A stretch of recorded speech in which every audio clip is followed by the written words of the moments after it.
Hey everyone, welcome back to another video. With the mid-month patch, we got a uniform for Blue Dragon, Sunbird, and Miss Marvel, or Kamala Khan, which by the way is amazing, but you'll see that in a following video.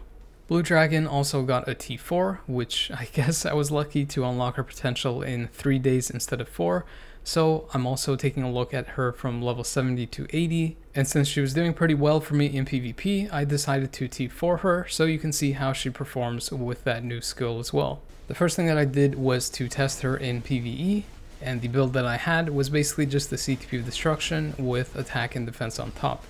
However, if you do want to build this character only for PvE or primarily focused in it, I would highly advise going for either a CTP of Judgment or a CTP of Rage. Even though most of her skills are somewhat proc friendly, most of her skill animations are fairly short and only last about 2 or 3 seconds, which oftentimes will leave you with about 2 or 3 seconds left on your proc, where you just aren't really doing anything.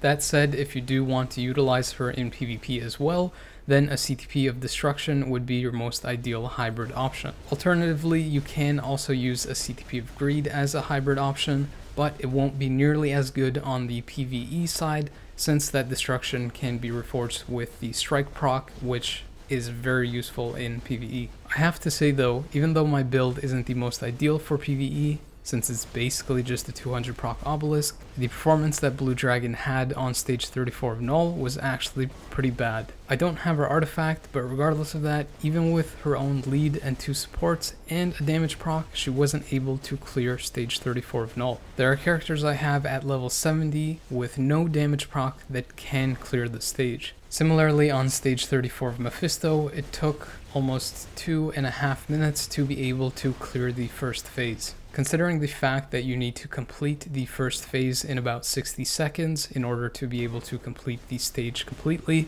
she is pretty far off from doing that. In Giant Boss Raid Dormammu, you generally want to finish the first phase in about 1 minute and 30 seconds to at the very most 2 minutes. Even on the day that she has a type advantage, I was barely able to make that cutoff, and I'm pretty sure I wouldn't be able to complete the phase if any of the environmental effects kind of hindered me from doing damage non-stop. Not to mention the fact that on any other day where she doesn't have a type advantage, she basically can't do this fight. With a better build like a CTP of Judgment or a Rage, she can likely complete most of the content about 1 minute faster, but that's still pretty low-end performance for her PvE potential. In squad battle, I was able to score 5.5 million with her leadership and Ancient One as a support, which is really not that great since characters like Sharon Rogers and Moonstone allow me to score around 9 million or more just with the leadership and no support. Considering that this is the first uniform for the character, it is a major upgrade for her,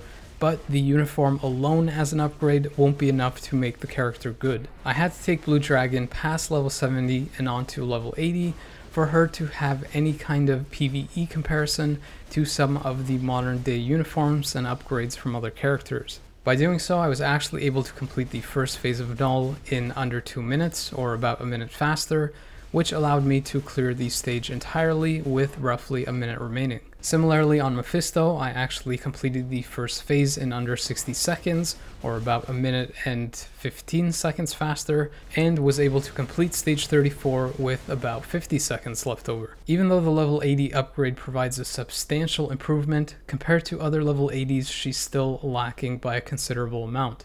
It's only until you get the character to T4 where her PvE potential truly emerges. She gains access to another high damage skill, which basically acts as a second ultimate. She also gets a pretty nice 23,000 HP bump, as well as a 15,000 energy damage increase.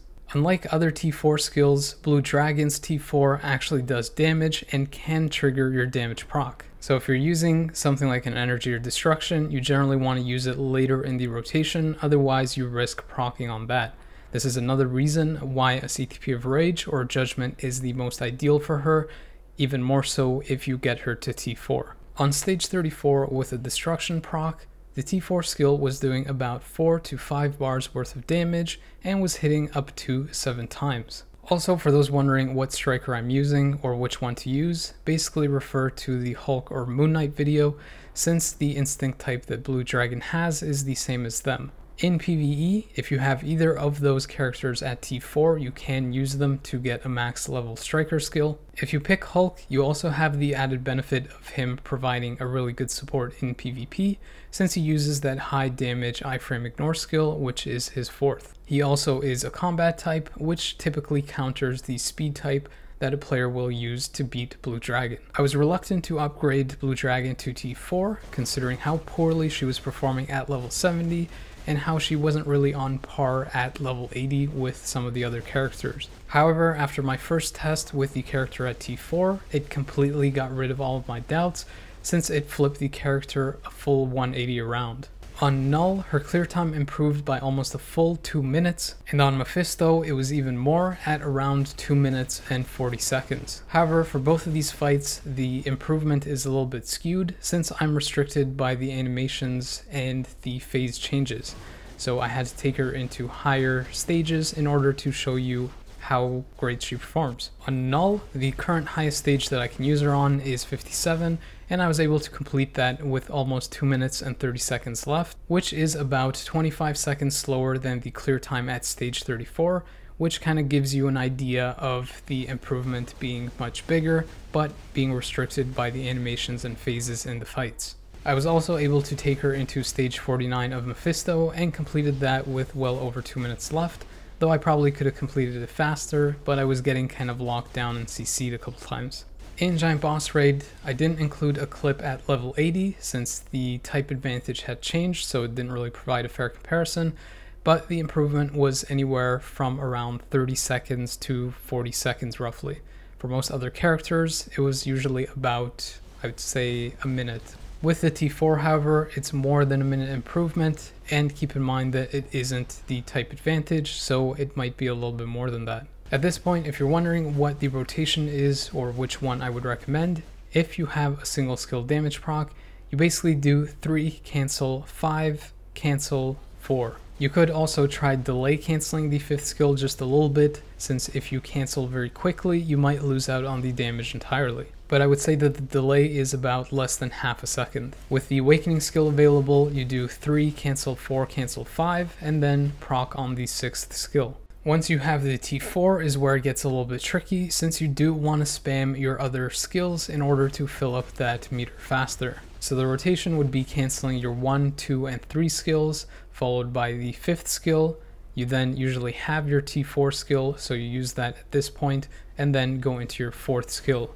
You usually want to do this because you can fill up the 4th faster if you activate it between the 5 and 4, and you do want to proc on the 4th skill, but the 7th skill will still be doing damage with that proc up. When your awaken skill is available, you basically just cancel 1 through 5 right away and then go into the awakening skill and spam the 7th skill to activate. Sometimes the button can be sticky, so make sure you just keep pressing it till it activates. You may notice from this rotation that this is why a single skill damage proc isn't ideal, since your T4 skill may already be filled, yet you still have to go through the 1 through 5 skills before using it, otherwise you risk having the proc misfire on basically the T4 skill and nothing else. If you use a Judgment or Rage, however, you can basically activate the T4 skill whenever it's available and then do the regular rotation of 3 cancel 5 cancel 4, and then you can do the 2nd skill as filler while that damage proc is still up. The T4 skill actually fills up very quickly, so you can potentially almost get 100% uptime by spamming your skills 1 through 5 every rotation.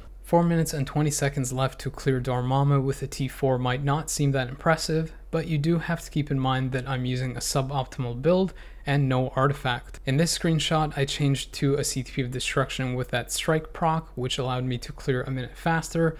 And if I had an artifact, I'm pretty sure that I would get even faster than this, about 30 seconds. And if I switched to something like a Rage, or possibly even a Reforged Judgment, I should be able to clear about a minute faster than that. So basically, if you want to use the character specifically for Giant Boss Raid and possibly for something like Squad Battle or even ABX for some reason, then I would recommend a CTP of Rage. However, for World Boss Legend, a mighty CTP of Judgment will likely give you the best option. I didn't include the clip of testing the character at level 80 in Squad Battle, but it was around a 200 to 400,000 point improvement. However, at T4, the points jumped up by a colossal 3 million. Since I'm scoring so close to my Sharon Rogers or Moonstone with a suboptimal build, with a Rage or Judgment, she is definitely squad battle meta for the blast female human restriction in Vibranium. Blue Dragon doesn't really meet the restriction for any particular day in Alliance Battle Extreme, however she does have paralysis and silence and is missing burn, so you can potentially use her for the no restrictions day. However, there's likely better options than her for that. With a terrible run and many missed procs, I was able to score in the 9 million range, so with something like a Rage of Judgment, someone should be able to score probably in the 10 million to 10.5 million, and then with a maxed out build should probably be able to cap. If you don't find the character's performance in PvE impressive or even interesting, then you should definitely take note of how she does in PvP. I tested the character at level 70, 80, and T4 to give you an idea of how she does at all stages of her upgrade. The new uniform basically changes the character from just a leadership in Alliance Conquest to actually a strong standalone PvP character.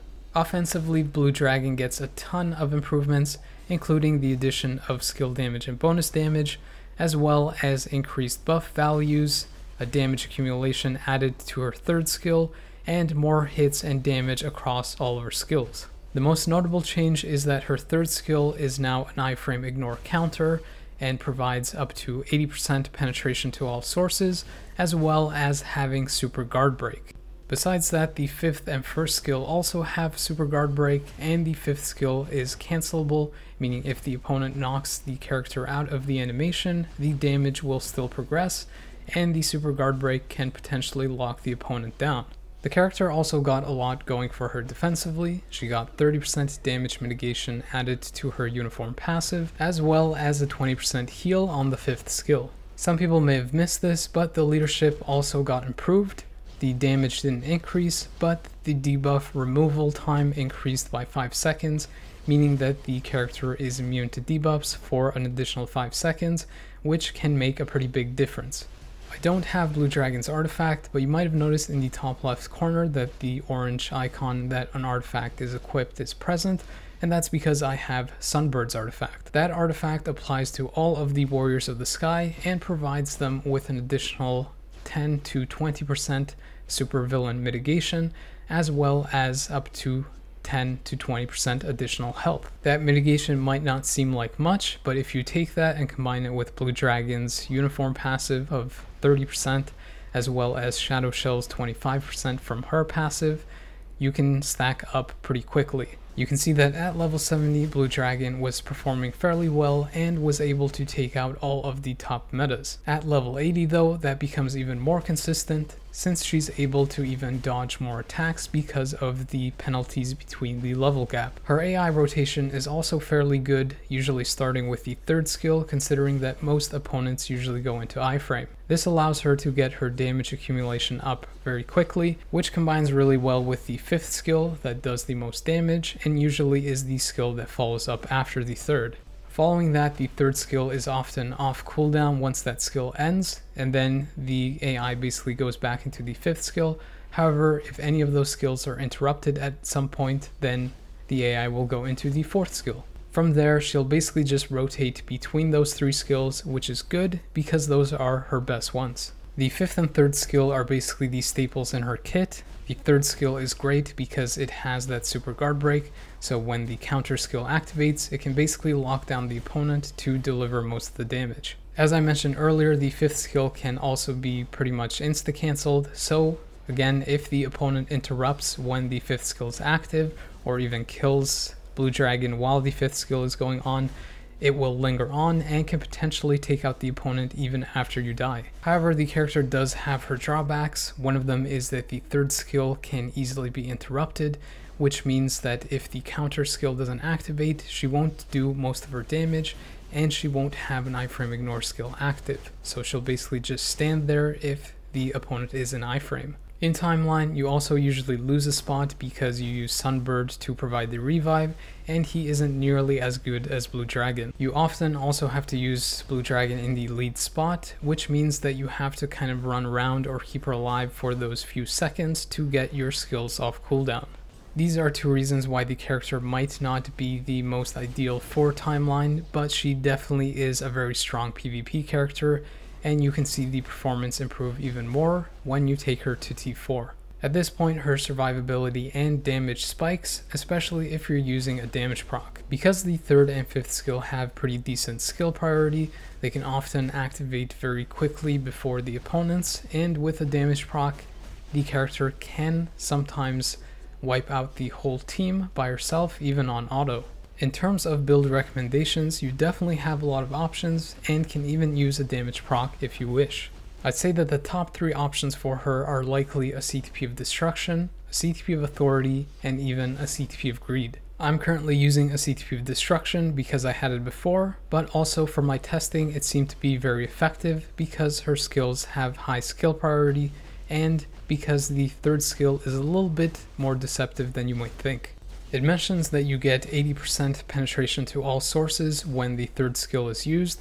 However, I noticed that that buff only activates when the counter effect actually lands on the opponent.